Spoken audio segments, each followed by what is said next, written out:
별장은 밤마다 신음으로 잠겼습니다. 가사 도우미들은 수군거렸습니다. 차 회장이 젊은 여자를 데려와 가학적인 짓을 즐긴다더라. 그런데 어느 날 회장의 옷을 거칠게 벗기며 몰아붙인 건 회수였습니다. 문 밖에서 보면 완벽한 미래 장면. 그리고 그 순간 이야기 시작 전에 저에게 큰 힘이 되어주는 구독과 좋아요 부탁드립니다. 저는 그날 면접이라는 걸 알고 갔습니다. 그런데 면접장이 회사 건물이 아니었어요. 내비게이션이 안내를 멈춘 곳은 경기도 외곽, 산을 2개 넘어야 나오는 별장 입구였습니다. 차를 세우고 나서도 한참을 그 자리에 앉아 있었어요. 엔진을 끄고 나니 소리가 없었거든요. 새소리도 없고 바람 소리도 없었습니다. 그냥 조용했어요. 지나치게 조용해서 오히려 뭔가 잘못된 것 같은 그 조용함이었죠. 저는 윤혜수입니다. 29살이고 정가자예요. 정확히는 무허가 문신시술 위반. 의대를 다니다가 중퇴했고 그 이후 문신을 배웠습니다. 문신과 의학이 다른 분야인 것 같지만 저한테는 같은 거예요. 둘 다 피부 아래를 다루는 일이거든요. 피부가 얼마나 깊은지, 어느 층에 무엇이 있는지, 그걸 손끝으로 아는 것, 그게 전부였습니다. 오 실장이라는 사람이 연락을 해온 게 3일 전이었어요. 차승준 회장이 만나고 싶다고 했습니다. 차승준, 국내 최대 제약그룹 미래바이오의 총수, 텔레비전에서 몇 번 본 얼굴이었어요. 냉혹하다는 말이 늘 따라붙는 사람이었죠. 저는 처음에 거절하려 했습니다. 그런데 오 실장이 덧붙인 말이 있었어요. 아버지 이야기였습니다. 저는 별장 문을 열고 들어갔어요. 안은 생각보다 어두웠습니다. 조명을 일부러 낮춰둔 것 같았어요. 거실을 지나 안쪽 응접실로 안내받았는데 차승준은 이미 거기 있었습니다. 소파에 앉아 있었는데 앉아 있는데도 크다는 느낌이 들었어요. 어깨 선이 단단했고 시선이 정면을 향해 있었습니다. 들어오는 저를 바로 보지 않았어요. 저는 서서 기다렸습니다. 이 사람이 먼저 말을 할 거라는 걸 알았거든요. 차승준이 천천히 시선을 돌렸습니다. 저를 위아래로 훑었어요. 빠르지 않았습니다. 느리게 꼼꼼하게 물건을 감정하는 사람의 눈빛이었죠. 저는 그 시선이 불쾌했는데 자리를 지켰어요. 그리고 차승준이 말했습니다. 매일 밤 내 몸에 특수 안료로 무언가를 새기십시오. 매일 아침 그 흔적을 다시 긁어내고 기록하십시오. 저는 그 말을 듣는 순간 머릿속이 일시정지됐어요. 몸에 새긴다는 게 문신 시술이라는 건 알겠는데 매일 밤 새기고 매일 아침 긁어낸다는 게 무슨 말인지 바로 이해가 안 됐습니다. 흔적을 기록한다는 것도. 저는 몇 초 동안 차승준의 얼굴을 봤어요. 표정이 없었습니다. 농담인지 진담인지 구별이 안 되는 얼굴이었어요. 이 사람이 이 말을 하면서 이상하다고 생각하고 있는지 아니면 완전히 자연스럽게 생각하는지 그것도 안 보였습니다. 저는 거절하려 했어요. 입을 열었죠. 그런데 차승준이 먼저 말했습니다. 윤재혁 씨 알죠? 숨이 걸렸어요. 아버지 이름이었습니다. 저는 말이 나오지 않았어요. 차승준이 계속했습니다. 아버지가 미래바이오 연구원이었다는 것. 15년 전에 누명을 쓰고 쫓겨났다는 것. 그 뒤로 어떻게 됐는지는 제가 더 잘 알고 있었죠. 아버지는 제가 16살 때 돌아가셨습니다. 심장이 내려앉는 것 같은 느낌이 뭔지 그날 처음 알았어요.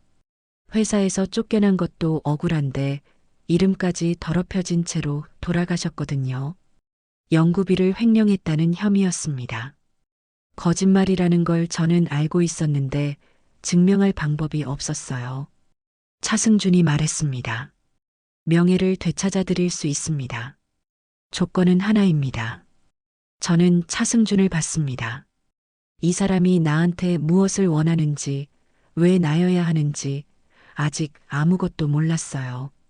증오인지 호기심인지 구별이 안 되는 감정이 속에서 뒤섞였습니다.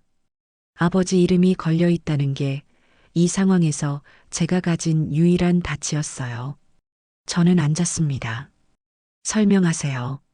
차승준의 눈이 아주 조금 바뀌었어요. 뭔가를 확인한 것 같은 눈빛이었습니다.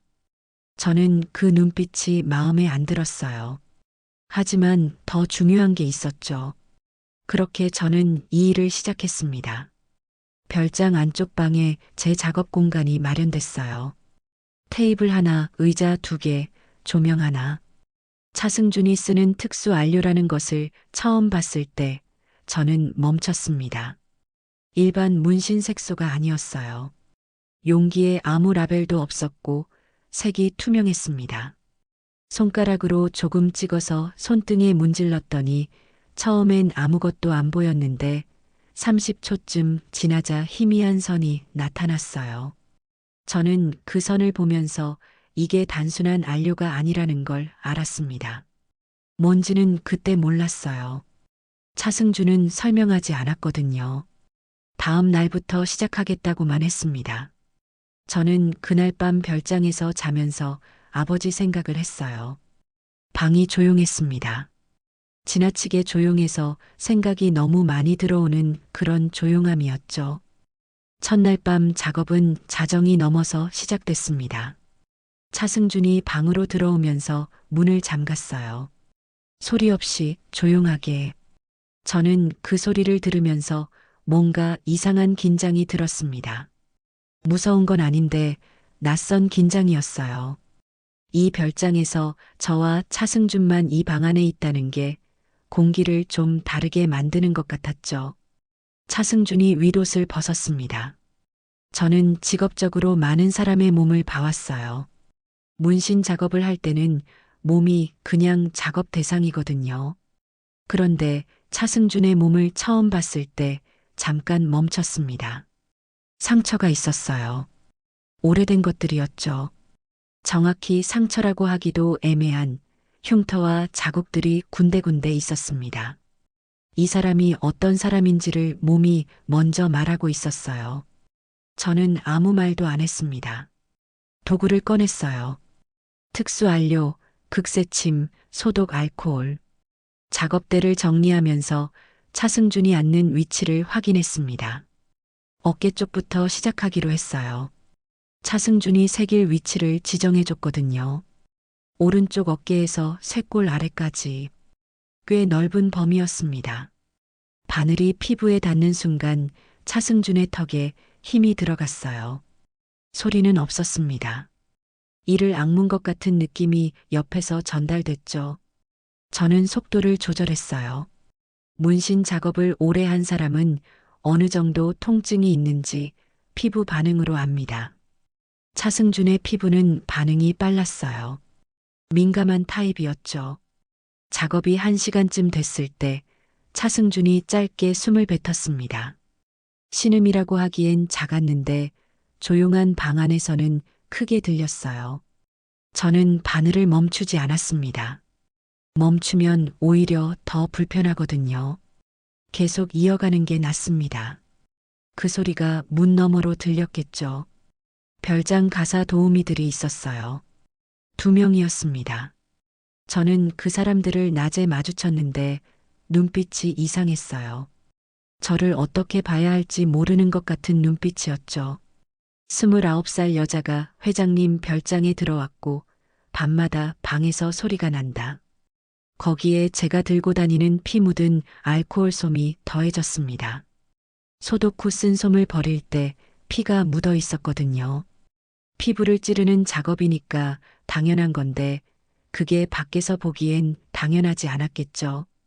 저는 어느 날 아침 도우미 한 명이 복도에서 그 솜을 보고 뒷걸음질 치는 걸 봤어요. 뭐라고 말하려다가 그냥 뒀습니다.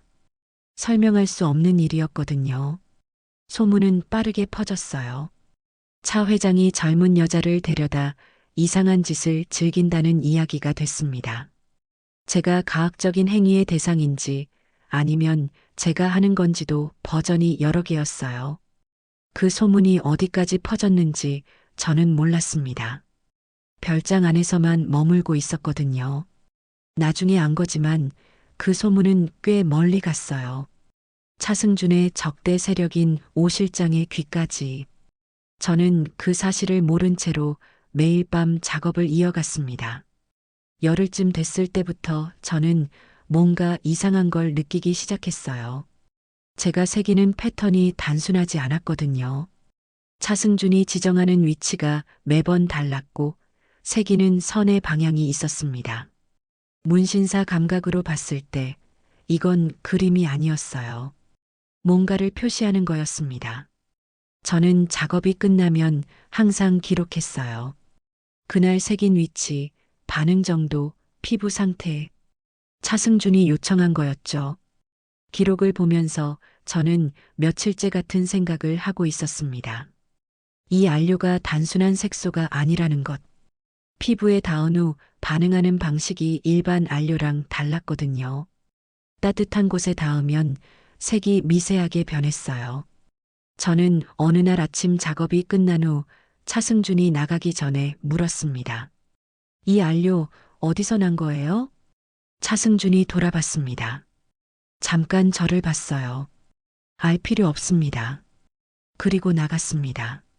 저는 그 뒷모습을 보면서 이 사람이 저한테 말하지 않는 게 안료 하나가 아니라는 걸 알았어요.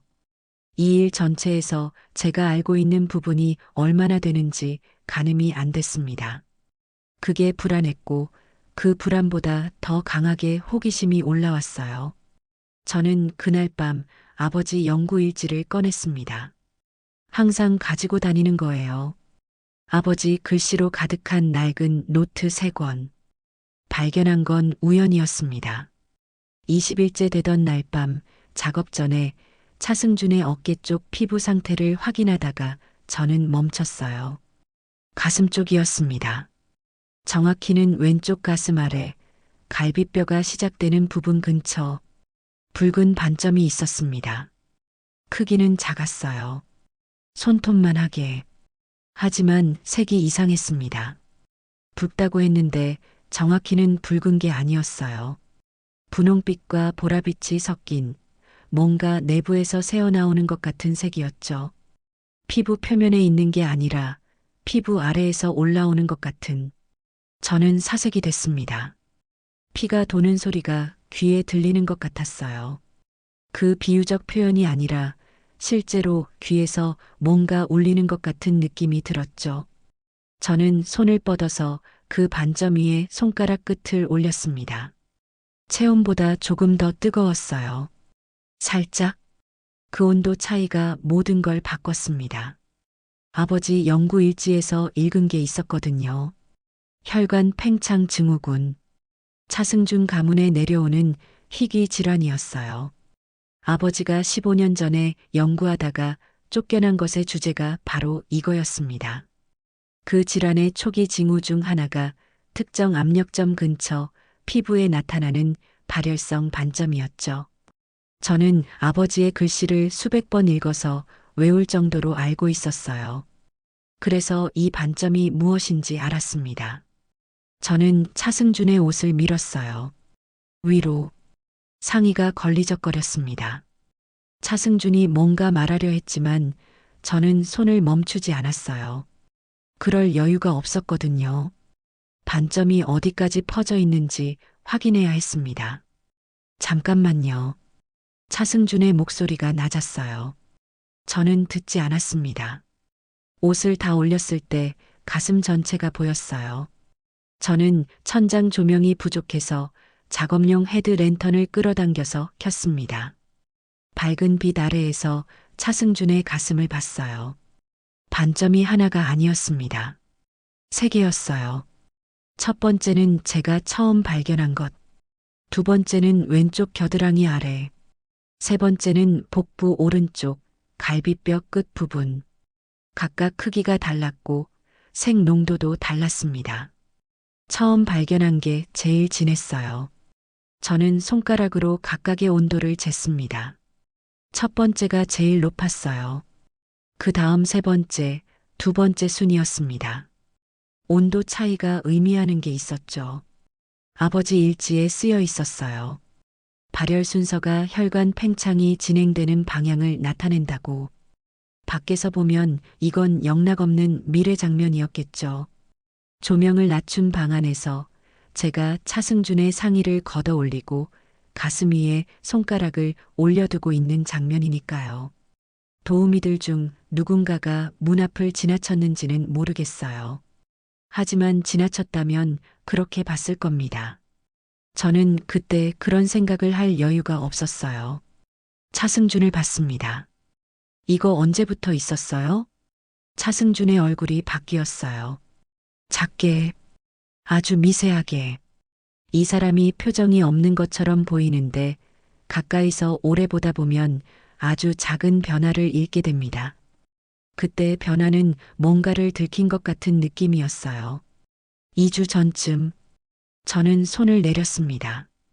2주 전이라면 제가 작업을 시작하고 열흘이 됐을 때예요. 그러니까 처음부터 있었을 가능성이 있었습니다. 제가 못 봤거나 아니면 그 사이에 생겼거나. 저는 다시 아버지 일지를 생각했어요.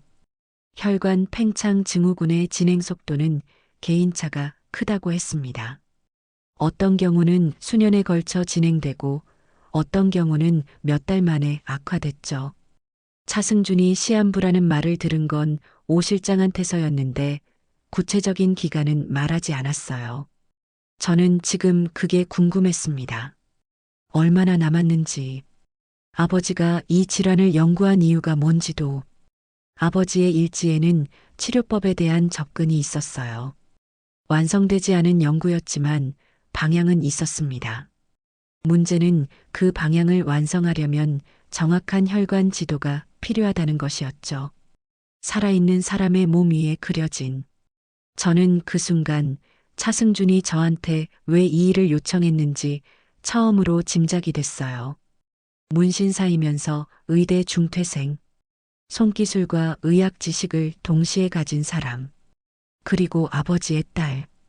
이 세 가지가 다 맞아야 할 수 있는 일이었습니다. 저는 차승준을 봤어요.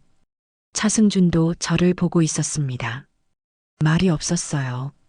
하지만 저는 그 침묵에서 확인을 받은 것 같았습니다.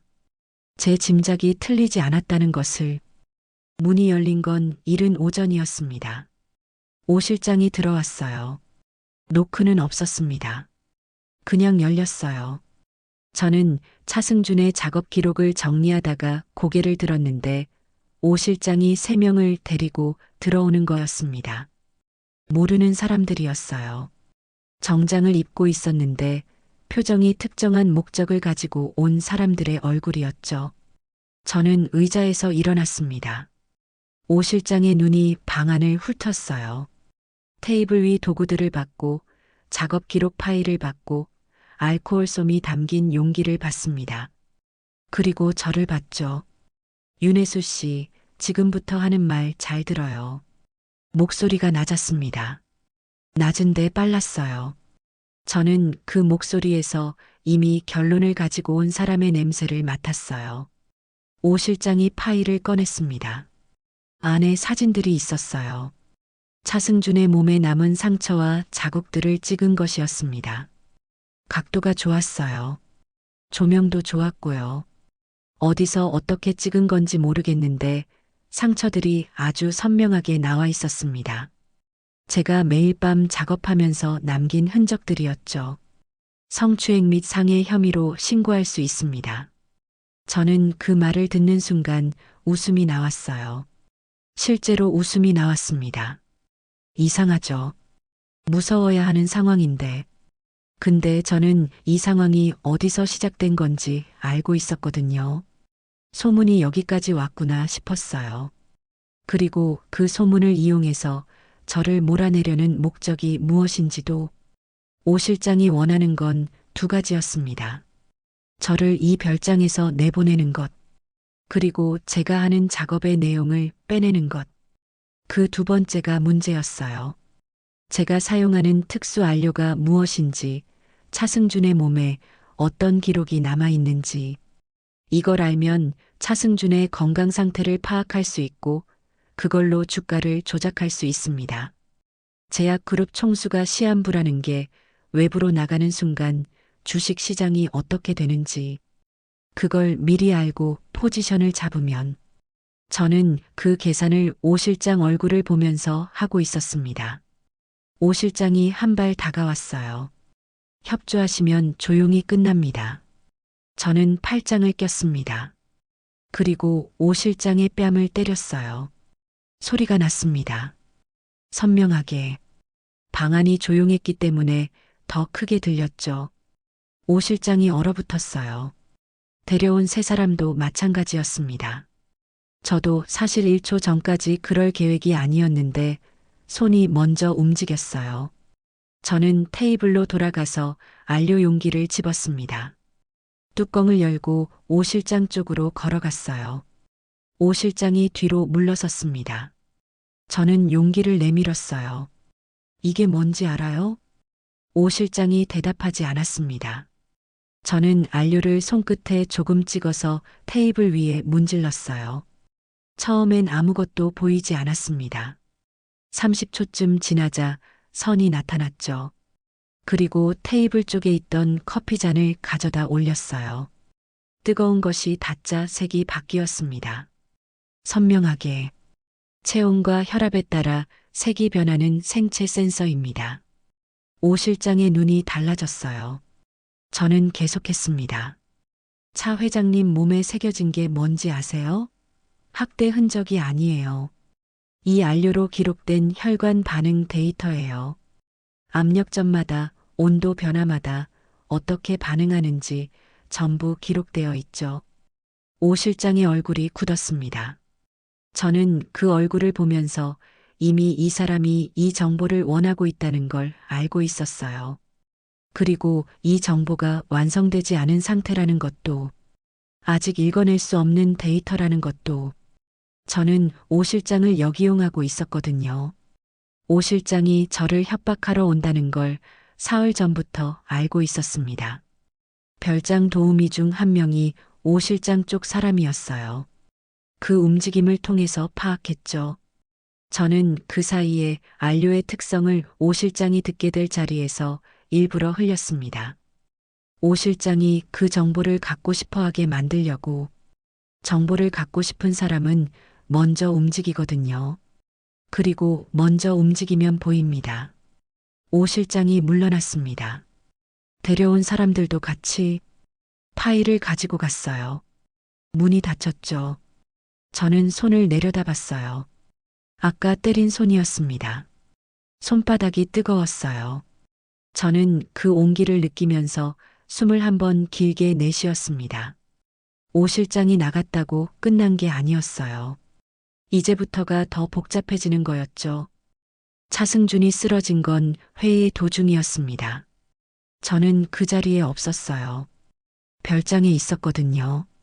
소식은 오 실장 통해서가 아니라 뉴스로 먼저 알았습니다. 스마트폰 화면에 속보가 떴어요. 미래바이오 차승준 회장, 회의 중 갑자기 쓰러져 병원 이송. 단 그 한 줄이었는데 별장 안이 순식간에 달라졌어요. 도우미들이 수군거리는 소리가 났습니다. 창밖으로 검은 차들이 들어오기 시작했어요.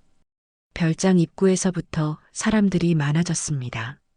저는 방 안에서 그걸 보면서 이 사람들이 누구인지 알았어요. 차승준의 친척들이었죠. 경영권을 가져오려는 사람들. 그 사이 어딘가에서 주가가 움직이고 있었을 겁니다. 저는 방에서 나오려 했어요. 막혔습니다. 문 밖에 사람이 서 있었어요. 처음 보는 얼굴이었는데 오 실장이 붙여둔 사람이라는 게 바로 보였습니다. 아무 말도 하지 않고 서 있었어요. 그 자체가 메시지였죠. 나가지 말라는. 저는 감금된 겁니다. 분노보다 이상하게 차분함이 왔어요. 이미 예상한 건 아니었는데 당황하지 않는 이유가 뭔지 생각해 봤습니다. 아마 이 상황이 처음부터 어느 정도 예정된 것처럼 느껴졌기 때문이었을 거예요. 차승준이 쓰러지는 것도, 사람들이 몰려오는 것도, 제가 고립되는 것도, 이 별장은 처음부터 무언가의 무대였습니다. 저는 침대에 앉아서 아버지 일지를 꺼냈어요. 3권 중 3번째 노트, 제일 마지막에 쓴 거였습니다. 아버지 글씨가 마지막 몇 장에서 흔들려요. 몸 상태가 안 좋았을 때 쓴 게 티가 나는 글씨였죠. 저는 그 흔들리는 글씨들을 읽으면서 항상 가슴이 조여오는데 그날도 그랬어요. 그런데 그날 다른 걸 봤습니다. 읽은 페이지였는데 그날따라 다르게 읽혔어요. 혈관 팽창 증후군 치료를 위한 수술 접근법. 아버지가 정리한 내용이었는데 거기서 핵심이 하나 있었습니다. 현대 의료기기로는 찾아내기 힘든 미세혈관의 변곡점. 그걸 기계가 아니라 촉각으로 찾아야 한다는 거였어요. 저는 손끝을 봤습니다. 지난 30일 동안 차승준의 몸에서 제 손이 뭘 했는지 다시 생각했어요. 안료를 새기면서 저는 매번 피부 반응을 확인했습니다. 어느 부위에서 색이 빨리 변하는지, 어느 압력에서 반점이 나타나는지, 체온 차이가 어느 방향으로 흐르는지, 그리고 그걸 전부 기록했어요. 저는 그 기록 파일을 꺼냈습니다. 30일치 데이터가 거기 있었어요. 차승준의 몸 위에 새겨진 안료의 위치와 반응 기록. 이걸 아버지 일지의 수술 접근법과 맞춰보면 손이 떨렸습니다. 이게 수술 지도였습니다. 차승준의 상처들은 학대의 흔적이 아니었어요. 현대 의료기기가 찾지 못하는 미세혈관 변곡점들을 제 손기술로 찾아내서 피부 위에 표시한 정밀 지도였습니다. 제가 그걸 모르고 만들고 있었던 거예요. 아니, 정확하게는 차승준은 알고 있었습니다. 저한테 말하지 않은 채로 저의 손을 빌려서 완성하고 있었던 거였죠. 아버지의 연구 위에서 아버지의 딸의 손으로. 저는 방문을 바라봤어요. 밖에서 사람 소리가 났습니다. 친척들이 뭔가를 요구하는 소리, 오 실장이 대응하는 소리, 별장이 술렁이는 소리. 저는 파일을 품에 안았습니다. 이 지도가 완성되어 있다는 걸 오 실장은 몰라요. 차승준이 쓰러진 게 끝이라고 생각하고 있겠죠. 아직 끝이 아니었습니다. 별장에 감금된 지 이틀이 지났습니다. 식사는 들어왔어요. 문 앞에 두고 가는 방식이었죠. 저는 먹었습니다. 먹어야 했거든요. 다음 단계가 있었고 그 단계를 위해 몸이 필요했어요. 밖에서는 오 실장이 움직이고 있었습니다. 차승준이 가망 없다고 판단한 오 실장은 사채업자들과 결탁해서 미래바이오 지분을 팔아치우는 절차를 밟기 시작했어요. 그 이야기가 별장 벽을 통해서 들려왔습니다. 오 실장 목소리가 전화로 협의하는 소리였는데 복도에서 그대로 들렸어요. 이 별장 벽이 얇다는 걸 오 실장은 모른 것 같았습니다. 저는 그 소리를 들으면서 시간을 쟀어요. 이틀 동안 저는 방 안에서 할 수 있는 일을 했습니다. 아버지 일지와 제 기록 파일을 맞춰서 수술 지도를 완전히 정리했어요. 어느 부위에 어떤 순서로 접근해야 하는지, 변곡점의 정확한 위치가 어디인지, 이걸 의학적 언어로 옮겨 쓰는 작업이었습니다. 의대를 중퇴했지만 3년은 다녔거든요. 그리고 아버지 일지를 수백 번 읽었고요. 셋째 날 오전, 저는 방 문을 두드렸습니다. 문 앞에 선 사람이 뭐냐고 물었어요. 저는 오 실장을 불러달라고 했습니다.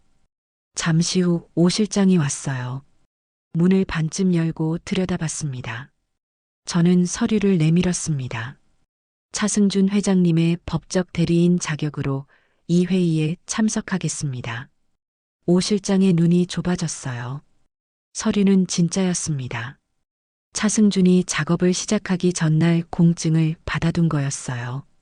저는 그걸 그때는 몰랐습니다. 작업이 어느 정도 진행된 후에 차승준이 건네줬거든요. 설명 없이 그냥 필요할 때 쓰라고만 했죠. 그 필요한 때가 지금이었습니다. 오 실장이 서류를 빼앗으려 했어요. 저는 뺏기지 않았습니다. 한 발 물러서면서 오 실장의 눈을 정면으로 봤어요.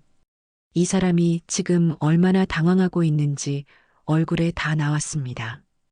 계획에 없던 변수가 생긴 사람의 얼굴이었죠. 저는 방을 나왔습니다. 복도에 있던 사람들이 저를 막으려 했는데 법적 대리인 서류가 있는 저를 물리적으로 막는 건 다른 문제가 됩니다. 오 실장도 그걸 알았겠죠. 막지 못했어요. 회의실에 들어갔습니다.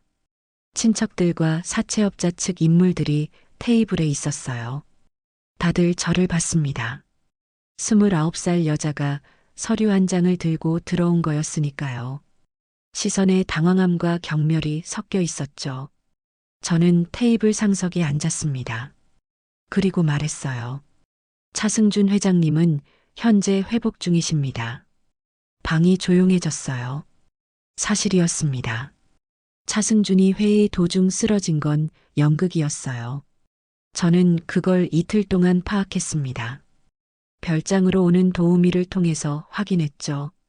차승준은 쓰러지는 그 순간을 설계했고 그 사이 이미 극비리의 수술실에 들어갔습니다.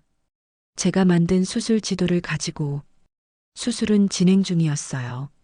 아버지의 연구가 가리킨 방향으로 제 손이 찾아낸 혈관 변곡점들을 따라서 현대 의료기기로는 찾지 못했을 위치들이었습니다. 하지만 30일 동안 제 손이 만든 지도는 찾아냈죠. 쓰러진 건 적들을 모이게 하기 위한 장치였습니다. 오게 만들고 말하게 만들고 보이게 만드는 것. 차승준이 사라진 사이에 적들이 스스로 움직이면 그 움직임이 전부 증거가 됩니다. 오 실장이 사채업자들과 나눈 통화 내용도 친척들이 경영권을 논의한 것도 전부 기록되고 있었어요. 별장 안 어딘가에 설치된 방식으로 저는 오 실장을 봤습니다. 오 실장이 저를 보고 있었어요. 그 눈빛에서 처음으로 두려움이 보였습니다. 모든 것이 정리됐습니다. 오 실장은 주가 조작 혐의와 배임으로 조사를 받게 됐어요. 별장에서 이루어진 대화들이 전부 기록으로 남았죠.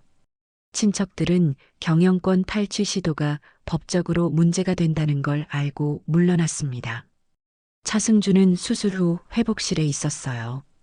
수술은 성공이었습니다. 아버지의 연구 방향이 맞았고 제가 만든 지도가 정확했고 집 또한 의료진이 그걸 따라갔어요. 희귀질환이라 설레가 없었는데 아버지 일지가 설레가 됐죠. 저는 차승준이 회복하고 처음 말을 나눌 수 있게 됐을 때 물었습니다. 왜 하필 저였나요? 차승준이 잠깐 저를 봤어요. 그리고 옆에 있던 서랍을 열었습니다. 봉투 하나를 꺼냈어요. 낡은 봉투였습니다. 종이가 노랬어요. 오래됐다는 게 보였죠. 봉투를 저한테 건네줬습니다. 안에 서류가 있었어요. 인쇄된 논문이었는데 날짜가 15년 전이었습니다. 저는 첫 줄을 읽었어요. 저자 이름이 윤재혁이었습니다. 아버지였습니다. 손이 떨렸어요. 저는 그 종이를 들고 있는 손을 내려다봤는데 손이 떨리고 있었습니다. 논문 내용은 혈관 팽창 증후군 치료를 위한 새로운 수술 접근법이었어요. 미완성이었습니다. 마지막 챕터가 결론 없이 끊겨 있었죠. 차승준이 말했습니다. 윤 박사님이 이 연구를 시작한 건 저 때문이었어요. 저는 고개를 들었습니다. 차승준이 계속했어요.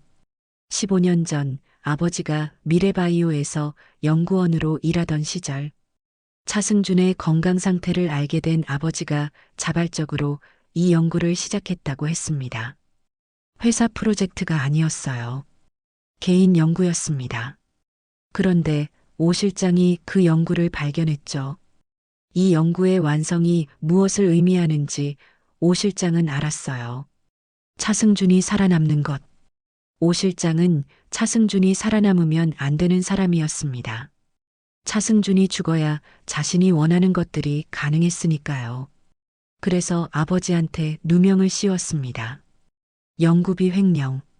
거짓 혐의였어요.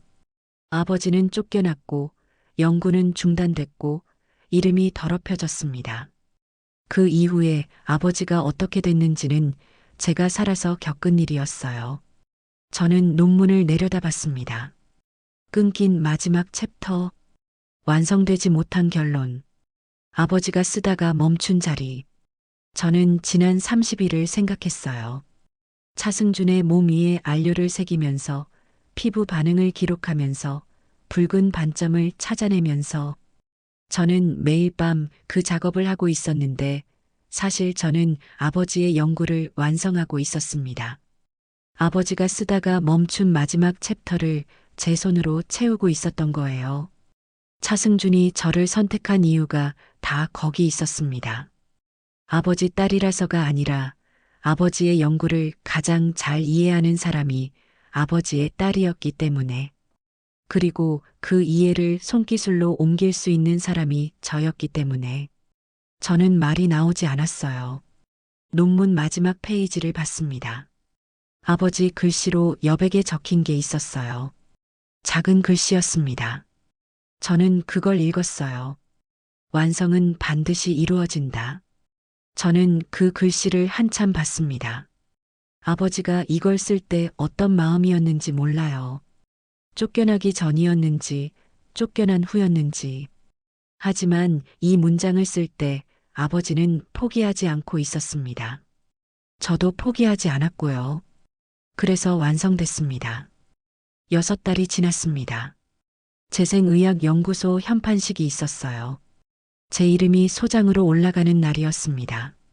29살 정가자 출신 의대 중퇴생이 연구소 소장이 됐다는 게 뉴스에도 나왔어요.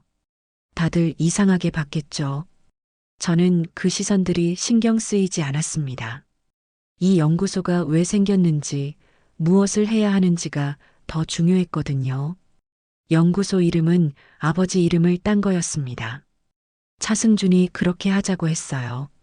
저는 처음에 거절했습니다. 너무 크게 느껴졌거든요. 그런데 차승준이 말한 게 있었어요. 명예를 되찾는 방법은 이름을 지우는 게 아니라 그 이름이 계속 불리는 거라고. 좋은 이름으로. 저는 그 말에 동의했습니다. 현판식이 끝난 날 저녁 차승준이 저를 불렀어요. 연구소 부속 건물에 딸린 작은 방이었습니다. 조명이 좋았어요. 밝고 깨끗한 불빛이었죠. 차승준이 의자에 앉으면서 위로 단추를 풀기 시작했어요. 저는 알았습니다. 가방을 내려놓고 도구를 꺼냈어요. 안료, 바늘, 알코올솜. 이번엔 생체 센서 안료가 아니었습니다. 색이 있는 안료였어요. 제가 직접 고른 색이었죠. 차승준이 말했습니다. 원하는 대로 하세요. 저는 차승준의 가슴에 남은 수술 흉터를 봤습니다. 기다란 선이었어요. 수술이 잘 됐기 때문에 깨끗하게 아물었죠. 하지만 그 선은 남아 있었습니다. 앞으로도 남아 있을 거예요. 저는 그 흉터 위에 꽃을 새기기 시작했습니다. 꽃을 선택한 건 이유가 있었어요. 아버지 일지 표지에 아버지가 그려둔 그림이 있었거든요. 낙서 같은 꽃이었습니다. 어떤 꽃인지도 모르는, 그냥 아버지가 한 획 한 획 그어둔. 저는 그 꽃을 어릴 때부터 봐왔어요. 그 꽃이었습니다. 바늘이 피부에 닿는 순간 차승준이 숨을 참는 게 느껴졌어요. 저는 속도를 조절했습니다. 처음 이 작업을 시작하던 날과 달리 지금은 차승준의 반응을 압니다. 어느 부위에서 더 참는지, 어느 타이밍에 숨을 뱉는지. 30일이 만든 것들이 있었죠. 작업이 2시간쯤 됐을 때 저는 바늘을 내려놓고 거리를 뒀습니다. 흉터 위에 꽃이 있었습니다. 아직 완성이 아니었어요. 붉게 올라와 있었고 안료가 자리를 잡으려면 시간이 필요했죠. 하지만 윤곽은 나왔습니다. 흉터의 선을 꽃줄기가 따라가는 방식으로 새겨진 꽃이었어요. 흉터를 지우는 게 아니라 흉터와 함께 있는 꽃이었습니다. 차승준이 거울을 들고 봤어요. 저는 그 옆에서 기다렸습니다. 한참 보더니 차승준이 말했어요. 이게 아버님이 그리시던 꽃입니까? 저는 대답하지 않았어요. 대신 아버지 일지를 꺼내서 표지를 보여줬습니다. 낙서 같은 그 꽃을. 차승준이 일지 표지를 봤어요. 그리고 자기 가슴에 새겨진 꽃을 봤습니다. 아무 말도 없었어요. 저도 아무 말도 하지 않았습니다. 이 흉터는 이제 고통이 아니었어요. 아버지의 연구가 완성된 자리이고 저와 차승준이 살아남은 자리이고 아버지 이름이 다시 불리게 된 자리였습니다. 저는 도구를 정리했습니다. 차승준이 말했어요. 고맙습니다, 소장님. 처음으로 그 호칭으로 불렸어요. 저는 가방을 들었습니다. 연구소로 돌아가야 했거든요. 아직 검토해야 할 데이터가 쌓여 있었어요. 아버지가 완성하지 못한 연구의 다음 챕터를 쓰는 일이 남아 있었습니다. 복도로 나오면서 저는 아버지 일지를 가방 안에 넣었어요. 아버지의 글씨가 거기 있었습니다. 완성은 반드시 이루어진다. 이루어졌습니다.